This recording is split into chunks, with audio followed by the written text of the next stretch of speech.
I don't think that Draymond Green was right to say what he said. First of all, why are you costing yourself $50,000 because you commenting on where another player in the league needs to, or another player in the league needs to leave a certain organization?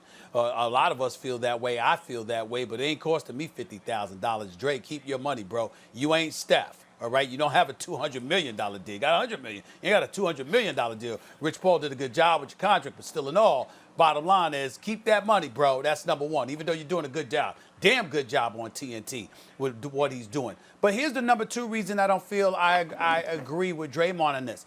I felt this way months ago before Monty Williams arrived. And Monty Williams could coach. And this is a guy that's class personified, knows what the hell he's doing. And they're building something there. Now, Luka is Luka. He's special in Dallas. And Trae Young has been special in Atlanta, even though they're a struggling franchise. DeAndre Ayton is not bad. He's not a scrub. And if you watched him play in this bubble, he's got some promise. And if you got him and you got Booker, considering the youth on the squad, with Monty coaching them, I think they could potentially do some things, which is some of the things that we have seen in this bubble. So I think those are the kind of things that you could pay attention to. I'm not saying that I wouldn't love to see him in a Knicks uniform or anything like that because I'm a New York Knicks fan. But I'm just saying in terms of what they're trying to build, the hiring of Monty Williams goes a long way to me, a long way with me, and that's why I say we don't necessarily need to be saying that about Booker anymore. Whereas before Monty Williams arrived, I damn sure felt that way.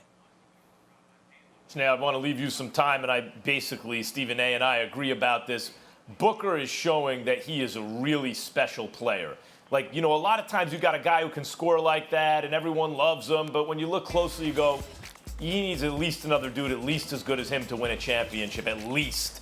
And Sarver, Robert Sarver, the owner of the Suns, has been such a disaster that you understand, like, for example, how'd you like T.J. Warren on this team right now instead of giving him away for a ham sandwich, right? And they've made a million moves like that. It's a terrible organization. But right now, something special is going on. You can't deny it. DeAndre Ayton, whose defense has come a ways even, is a guy with some upside, which is why he was drafted where he was. And right now may not be the time to make that point about Devin Booker. But, Shanae, I don't want to suck up all the time here. There's not a lot. Yeah, you're right. I think that the Phoenix Suns have made a number of mistakes, but Devin Booker is definitely not one. Everyone wants Devin Booker on their team, clearly, but I disagree with Draymond that Devin Booker should lead the Suns. First, Devin Booker is under contract, I believe, until 2024, which means his hard work has literally paid off. He's the highest paid player in franchise history. And usually, a lot of those players are like, I'm good, I can be patient with this process. Also, we all know that he idolizes Kobe Bryant, and Kobe played for one team his whole career. But really now what we're seeing is his true potential individually. He's a bucket from three, he can get to the rim, but that third facet of his game, the mid-range, has been solid in the bubble. Before the bubble, I think he was shooting around 44% mid-range. In the bubble, he's shooting 57% mid-range. So that's what he worked on in the break.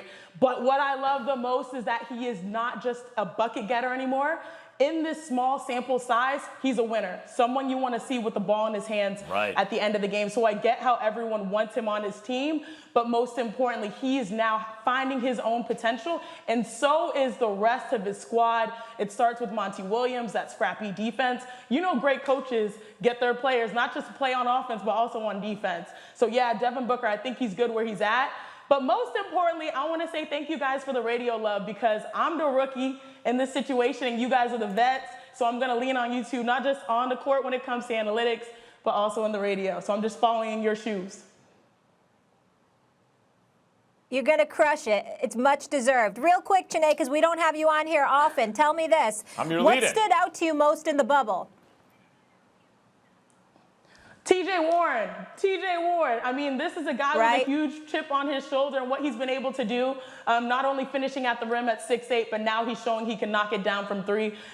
He's must-watch basketball, and that's what I love about the bubble. That's the beauty of the bubble. The ballers are really showing out, and T.J. Warren is one of them. Thanks for watching ESPN on YouTube. For live streaming, sports, and premium content, subscribe to ESPN+.